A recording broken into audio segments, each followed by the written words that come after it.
BIM itu sebenarnya sebuah nama aplikasi kah atau apa nih? Oh, apa tadi game Roblox mungkin ya? Roblox atau yang biasa anak-anak pakai itu Minecraft ya. Minecraft, nyusun balok untuk jadi bangunan gitu. Mungkin sama seperti itu. Cuma itu kan game ya. Yang kami tahu BIM itu beasiswa Indonesia Maju nih Pak. Itu sama BIM itu atau sering main Lego, sering main Minecraft, mungkin 10 atau 15 tahun ke depan jadi ahli di bidang BIM ini. Iya. Cahaya Rancamaya Islamic Boarding School. Assalamualaikum warahmatullahi wabarakatuh. Sobat CR dimanapun berada, alhamdulillah kita bisa punya kesempatan untuk bertemu lagi di acara Bincang Santai yang kali ini mungkin akan agak sedikit berbeda ya. Karena biasanya Pak Harmain yang memandu podcast kita sebelum-sebelumnya. Kali ini saya Haidir yang akan memandu podcast kita pada kesempatan hari ini. Nah, hari ini ada sedikit yang ya berbeda dengan biasanya dan spesial ya. Karena kita sudah kedatangan tamu yang menurut saya ini expert di bidangnya dan kita bisa banyak sekali menggali ilmu dari beliau. Kita langsung sapa saja. Assalamualaikum Bapak. Waalaikumsalam. Mungkin boleh perkenalkan dulu Bapak? Ya, terima kasih banyak. Saya coba perkenalan diri ya. Izin saya pakai screen juga. Jadi mungkin tak kenal maka tak sayang. Nama saya R. Harbayu Budi Waryawan. Mungkin kalau karena kepanjangan bisa panggil saja Bayu saya. Pak Bayu, iya. Saya adalah profesi saya sebagai BIM consultant dan CEO dari acilantis.com. Saya lebih fokus bekerja sebagai BIM consultant untuk ISO 19650 implementation. Yang terus terang itu adalah implementasi untuk proses workflow di BIM itu sendiri. Nanti kita cerita banyak tentang ini nanti ya. Lalu saya juga associate designer dan partner dari Koso Inc Jakarta. Ini adalah konsultan arsitektur dari Jepang. Nah saya juga partner untuk di Indonesianya. Jadi pendidikan terakhir saya adalah Universitas Katolik Parahyangan sebagai arsitek. Saya situ. Masya Allah ya. Ini profilnya sangat-sangat wah sekali bagi saya ya, dan mungkin bagi teman-teman semua di rumah atau dimanapun berada, profil beliau ini juga sangat memukau Mas. Nah, berarti Bapak ini adalah orang tua dari Raden Reski Rakila Atala. Oh, Pak Reski ya. Eki, betul. Kebetulan hari ini beliau berkesempatan untuk menjemput Ananda. Tinggal langsung kita tarik nih untuk bisa ngobrol-ngobrol bareng ya Pak ya. Sekalian lah ya. Nah, sebelum ke teknikal nih, saya pengen tanya dulu nih. Anak Bapak berarti baru sekitar 2 bulan di sekolah ini, betul Pak ya? Iya betul. Nah gimana kesan-kesannya Pak nih? Gimana ceritanya kok bisa ada di sini? Cerita hasilnya apa sebelumnya nih? Boleh dari sebelumnya, boleh setelah di sini. Kalau sebelumnya terus terang kita tahu sekolah Rancamaya ini, ya dari pertama sih saya pertama rekomendasikan. Kita dari 2 tahun lalu ya, dari kelas anak saya umur kelas 5 lah gitu kan. Kita udah tahu, saya udah diskusi bahwa kita memang secara konsep pengen anak kita kan mandiri lah kan. Karena kebetulan anak saya itu kan anak satunya nih kebetulan nih. Anak tunggal, Masya Allah, sangat-sangat disayang tentunya dong. Jadi ya terus terang kan dia deket sekali sama ibunya kan. Jadi ya kita juga diskusi nih gimana nih ke depannya gitu kan. Nah pengennya juga saya juga dari sisi saya juga pengen anak saya juga mandiri dan sebagainya. Betul, kan. Nah, iya. Ngobrol-ngobrol kita akhirnya sepakat untuk dengan konsep pesantren lah gitu kan. Cuma ya tadi pesantren yang mana nih gitu kan. Terus terang kan ya tau lah di era tahun lalu kan sempat ada heboh-heboh kejadian dulu yang tahun 2 tahun lalu lah. Iya. Gitu kan. Kita pilih akhirnya ketemulah dari rekomendasi teman istri saya nih, sekolah Rancamaya ini kan. Kita lihat dari mulai ya udah kita survei. Saya bawa anaknya, pas lihat ke sini gimana, cocok? Iya cocok, langsung ngomong cocok aja gitu kan. Alhamdulillah ya Pak ya. Ya udah setelah itu ya berjalan kelas 6 sampai lulus ke sini ya alhamdulillah sih gak terlalu banyak ya problemnya gitu karena dia secara mental udah siap kan. Memang waktu pas awal serah terima yang kemarin tuh kan nangis-nangis biasalah kan gitu kan gitu.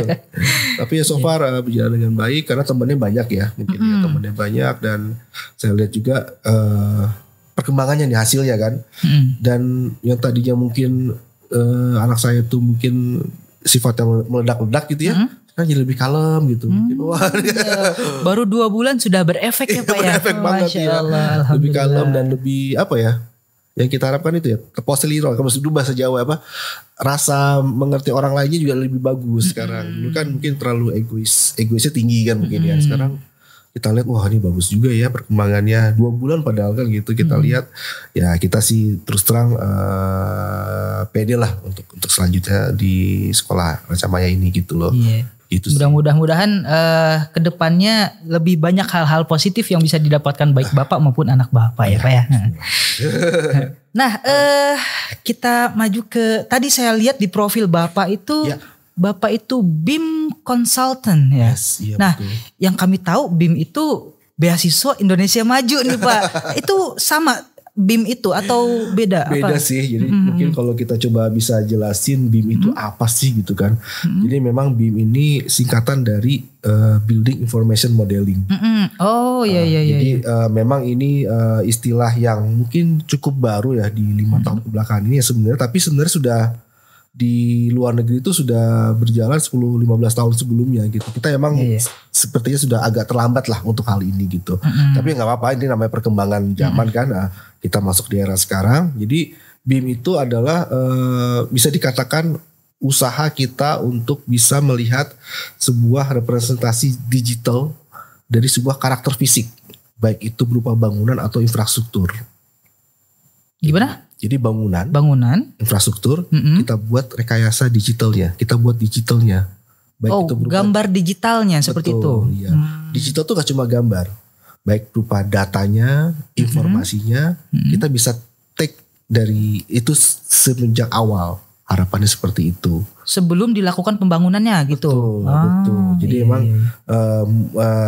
kenapa ini sangat didengungkan sekali di era sekarang, dan bahkan pemerintah juga sudah mengeluarkan undang-undangnya. Karena kan kalau kita lihat di era sekarang, pemerintahan sekarang kan pembangunan cepat sekali ya. Nggak ada yang bertahun-tahun.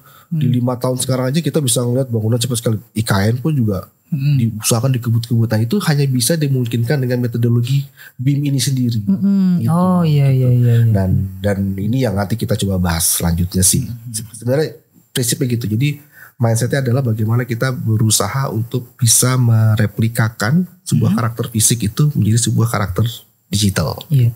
Nah BIM itu sebenarnya sebuah nama aplikasi kah atau apa nih? Oh itu menarik nih.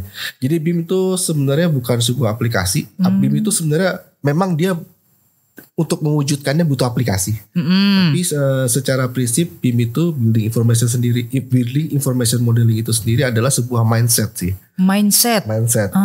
Cara bekerja lah. Bagaimana kita melakukan proyek konstruksi infrastruktur ataupun building itu dengan sistem yang lebih digital dan 3 dimensi. Yang mungkin dulu tuh kita membuat segala hal tuh kan hanya berupa gambar 2 dimensi ya. Tapi sekarang kita harapannya tuh membuat semua tuh dengan karakter digital yang 3 dimensi. Kenapa itu? Karena kan di dunia konstruksi kan para pihak yang terlibat kan gak cuma orang teknis saja. Ada yang orang awam, mungkin kayak owner kan awam tuh. Tapi dia pengen tahu nih, saya pengen tahu project saya kayak seperti apa ya. Nah hanya dengan BIM lah itu akan mudah terdeliverkan ke para owner.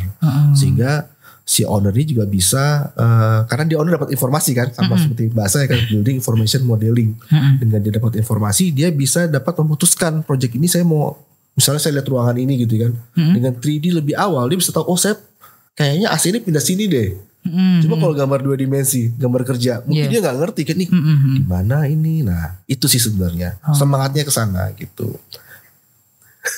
Berat ya? Gak berat sih, agak pelan-pelan sih. Nanti ada penjelasan yang mungkin buat teman-teman. Oh analoginya lah ya, supaya apa nih bentuk sederhananya dari BIM itu. Jadi, mungkin bisa dijelaskan nih Pak. Jadi mungkin di slide saya selanjutnya ini bisa saya melihat teman-teman apa gimana nih buat anak-anak ini. Boleh.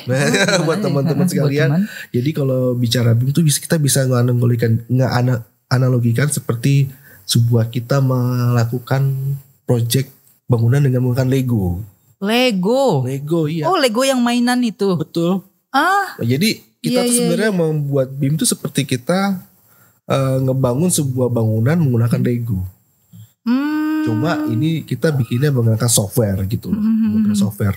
Jadi ya seperti Lego aja, kita kayak ini ada contoh videonya ya. Jadi kita membangun sebuah bangunan hampir seperti ini, mirip. Jadi kita susun satu-satu elemennya apa aja. Kita taruh pintu lah, mau taruh dindingnya lah, atapnya lah dan sebagainya gitu.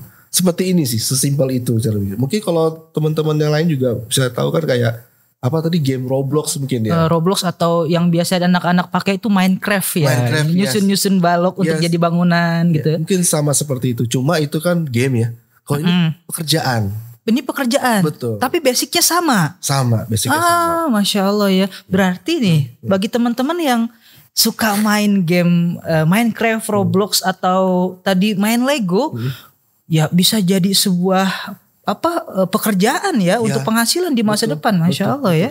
Malah sangat dicari sekarang. Karena terus terang ya kan saya juga di lingkungan ini kan, circle ini kebutuhan untuk tenaga kerja ahli BIM ini makin lama makin terus meningkat karena proyek terus banyak kan. Dan kebetulan juga saya lihat untuk yang baru-baru ini sangat sedikit. Makanya mungkin kalau misalnya teman-teman sudah tahu ilmu ini sejak dini dan bisa diterapkan di waktu kuliah ataupun pekerjaan lebih awal, saya yakin tuh kesempatannya akan lebih tinggi. Berarti teman-teman yang sekarang sering main Lego, sering main Minecraft, mungkin 10 atau 15 tahun ke depan jadi ahli di bidang BIM ini. Ya, asal diarahkan ke sini. Asal diarahkan dengan baik, betul. Masya Allah ya, ternyata memang suatu peluang yang jujur saya sendiri baru sekarang nih dengar BIM ini ya. Masya Allah ya. Nah, ini kan mengenai bangunan nih Pak ya, konstruksi. Sebenarnya bedanya apa sih antara kita membangun bangunan dengan menggunakan BIM ini dengan yang tidak ini Pak? Sebenarnya bedanya hanya satu sih. Kita secara nge-buildnya secara harfiah bekerjanya mungkin sama ya. Tapi yang kita bedakan itu adalah informasi yang didapat. Karena kalau misalnya nih ya, kalau kita melakukan pekerjaan, misalnya ada videonya ya. Jadi kita yang tadinya mungkin menggambar sebuah bangunan itu hanya, ini mungkin masih jalan internet ya, hanya berupa gambar 2 dimensi saja.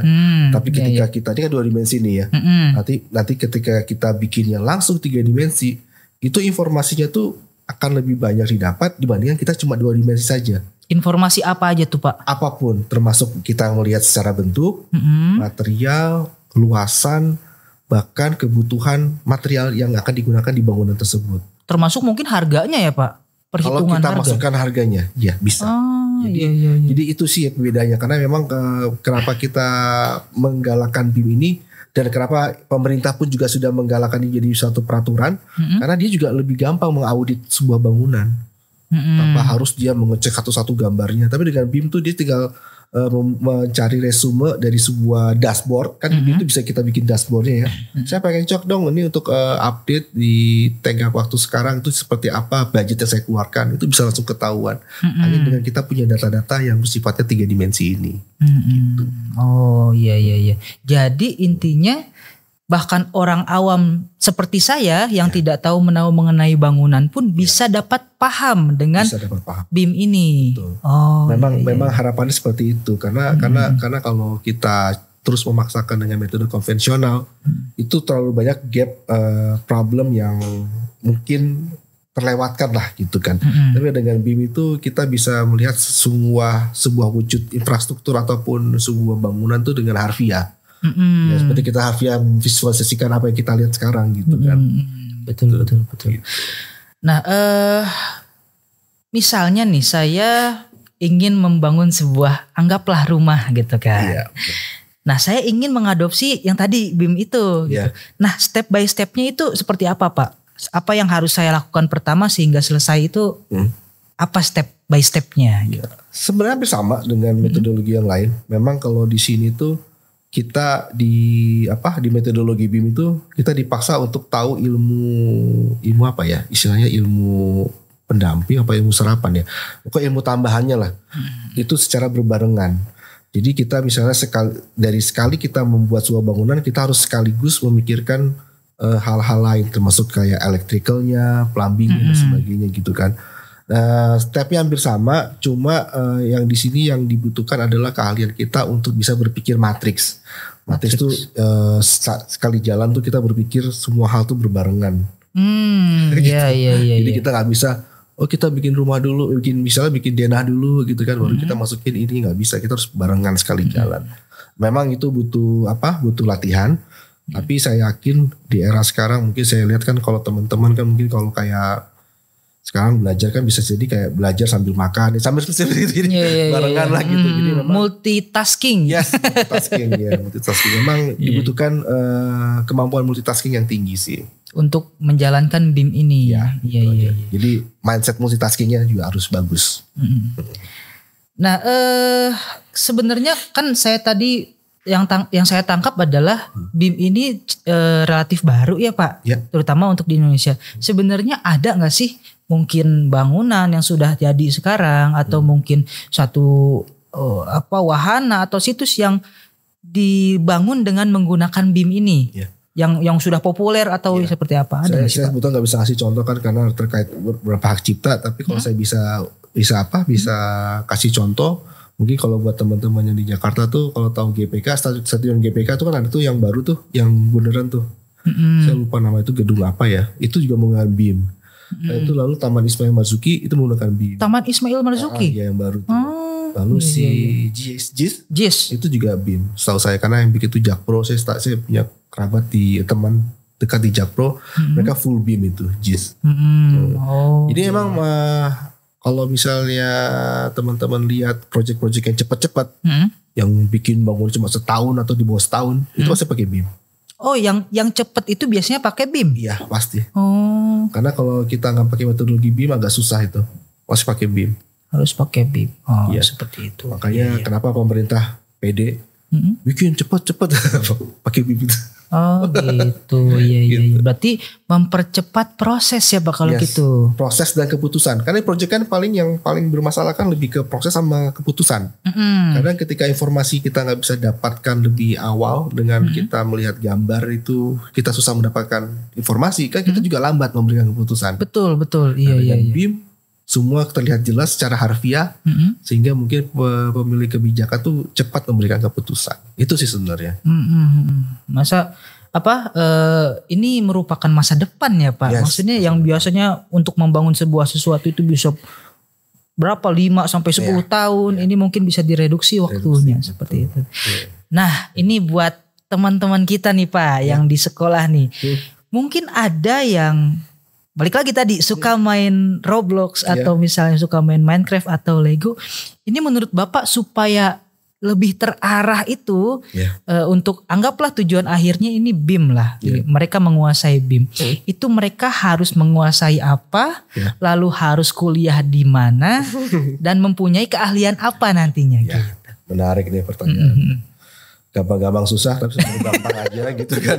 Jadi intinya selama teman-teman punya passion di dunia digital, pastikan kalau bisa teman-teman senang main Roblox kan punya passion kan di digital kan. Terutama digital yang bangunan, yang struktur gitu ya Pak? Itu secara spesifik, tapi secara umum misalnya kayak pegang komputer juga senang, tahu hal-hal teknis tentang software, itu sudah salah satu langkah yang cukup maju untuk bisa ke sana. Satu itu. Kedua, pastikan teman-teman ketika belajar apapun itu yang berkaitan dengan digital, teman-teman sudah punya goals sejak dini. Jadi jangan goals sejak dini. Iya, goalsnya tuh karena kan di dunia sekarang kan kita dapat informasi cepat ya. Diam dikit dapat informasi. Jadi makanya harus punya istilahnya tuh tujuan apa sih yang akan saya lakukan dengan saya mengetahui hal ini gitu kan. Makanya mungkin saya coba bisa ngarahkan ketika teman-teman punya passion di yang tadi kayak Roblox sebagai mungkin saya dulu lagi mungkin saya lebih tarik lagi kalau tahu game namanya The Sims. The Sims. Itu kalau udah punya ketertarikan itu ya langsung diarahkan aja. Oh kayak saya suka ini, berarti kalau saya bisa menghasilkan something dari ini secara profesi, berarti saya bisa harus jadi arsitek, bisa jadi interior designer, ataupun structural designer ataupun sebagainya. Dari awal tuh sudah dikesana ketertarikannya ditumbuhkan lah gitu. Nanti ketika kuliah tinggal kita nambahin ilmunya, ilmu fundamentalnya. Kan jadi arsitek kan gak cuma tahu software, harus tahu tentang bagaimana masang bata gitu kan. Itu kan harus juga tahu. Nah, ketika itu di-combine dan tahu BIM ini, itu akan jadi super power profesi yang sangat dicari. Iya. Berarti harus kuliahnya ke arsitektur begitu Bapak? Teknik lah. Teknik. Ya. Oh, berarti teknik sipil, teknik arsitektur dan lain-lainnya. Oke. Nah, menurut pandangan Bapak nih Pak, karena BIM ini termasuk baru, kedepannya bakal gimana sih Pak? Yang jelas semua hal yang berbau teknologi dan mempermudah sebuah bidang itu pasti akan dibutuhkan. Karena kan jangankan gitu, pemerintahnya sudah mengeluarkan undang-undang. Berarti kan itu dia merasa udah dimudahkan kan. Nah, ketika dia udah membuat undang-undang, teman-teman harus lihat peluangnya nih. Karena yang namanya pemerintah bikin undang-undang kan gak main-main dia. Berarti kan dia pengen punya tujuan ke depannya tuh ini tuh diadopsi oleh semua orang. Nah, teman-teman inilah yang masih muda-muda ini kalau udah lihat peluang itu segera ambil. Karena baik lagi saya tuh biasa juga bisa bicara di level yang sekarang pun masih banyak kekurangan kita untuk ahli-ahli tersebut. Jangan sampai diambil oleh orang luar. Gitu. Itu aja ya. Makanya saya yakin talenta-talenta lokal kita tuh emang bisa. Cuma ini cuma masalah diarahkannya lah gitu kan. Bisa gak bisa fokus dan sebagainya. Nah, kebetulan kalau misalnya teman-teman pengen tahu lebih banyak bisa search di website saya di arcilantis.com. Oh, yang tadi betul. Arcilantis. Arcilantis.com. Nah, itu isinya tentang apa Pak itu? Itu banyak tentang apa? Tentang hal-hal terkait dengan BIM. Kita juga ada pelatihannya dan sebagainya gitu. Masya Allah.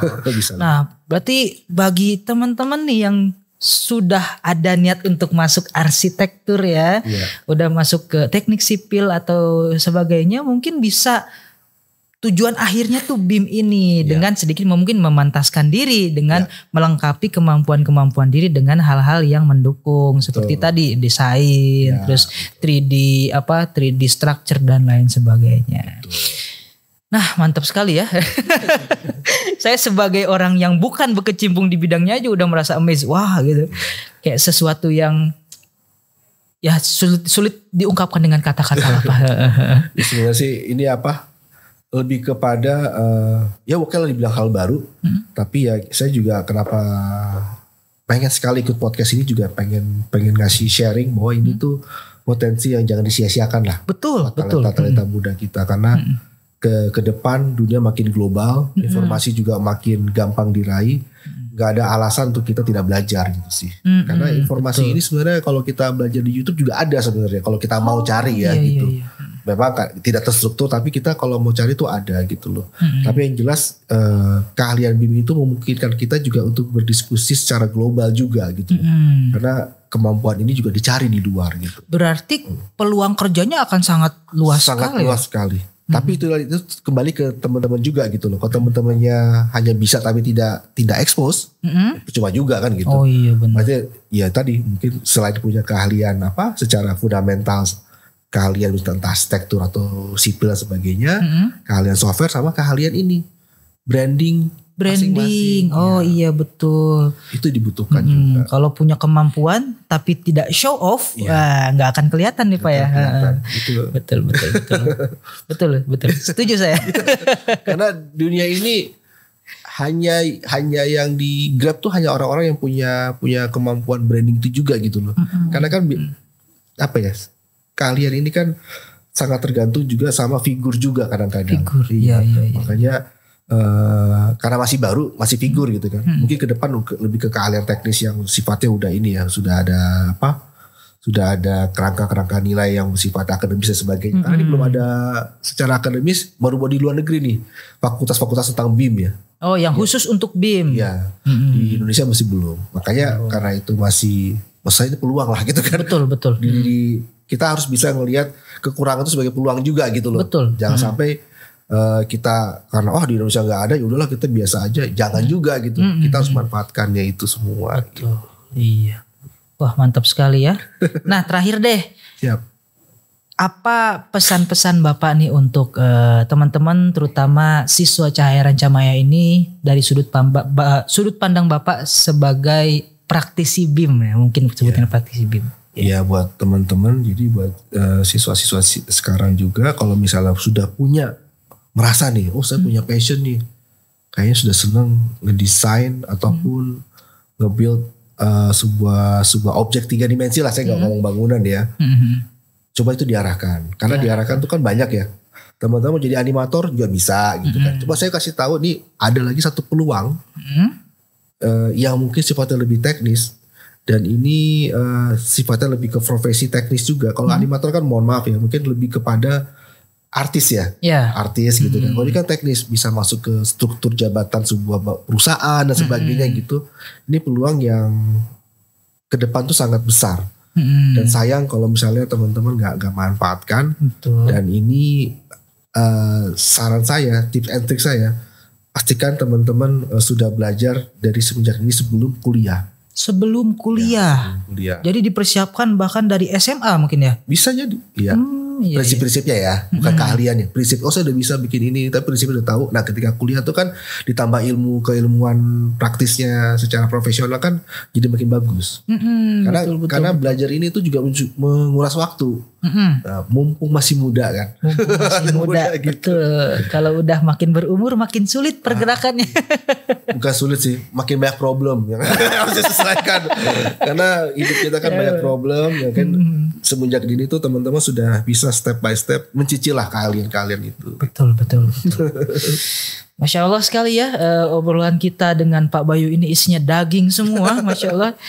Ya mungkin teman-teman dimanapun berada bisa mengambil daging-daging tersebut, mengambil nilai-nilai yang sangat syarat dengan ilmu ya barusan, Masya Allah. Nah, terima kasih Pak Bayu sudah menyempatkan hadir di podcast kita. Saya juga pengen ngasih tahu sebelum ini salah satu. Jadi kalau teman-teman tahu ini kan sekarang lagi Olimpiade ya. Iya. Olimpiade nih mereka tuh di Paris Athletic Village mereka bikin building tuh cepet banget. Mereka pakai kayu nih bikinnya. Jadi ngedesainnya tuh hanya cepat menggunakan BIM gitu loh. Makanya semua proyek-proyek yang cepat-cepat tuh pasti menggunakan BIM. Oh ya, yang saat ini Olimpiade Paris itu ya, si village-nya atau tempat nginep buat si atlet ya. Itu dibuat dalam jangka waktu yang sebentar. Pakai BIM ini. Ya, pakai kayu dia. Mereka pakai engineering wood sehingga prosesnya tuh jadi lebih cepat. Karena semua datanya ada dan sebagainya. Iya. Ya ini cuma contoh aja buat gambaran bahwa ini profesi yang menyenangkan. Ya, profesi yang menyenangkan. Karena berkutat di software, komputer sama kayak kita main game lah. Betul. Gitu. Wah, sangat satisfying ya lihatnya juga. Ya, ini mudah-mudahan jadi ter-trigger buat teman-teman. Terinspirasi juga. Karena ini sangat dibutuhkan lah di dunia konstruksi ke depannya. Iya, betul. Itu sih ini reviewnya aja. Oke, terima kasih banyak Bapak Sama-sama. sudah menyempatkan hadir di podcast Bincang Santai kita pada kesempatan kali ini. Terutama bagi teman-teman, silahkan untuk menggali apapun yang menjadi minat teman-teman. Silahkan untuk mengeksplor diri teman-teman supaya menjadi suatu hal yang berguna di masa depan nanti ya Pak. Nah, demikian saya Haidir unjuk pamit dari podcast ini. Terima kasih. Assalamualaikum warahmatullahi wabarakatuh. Waalaikumsalam.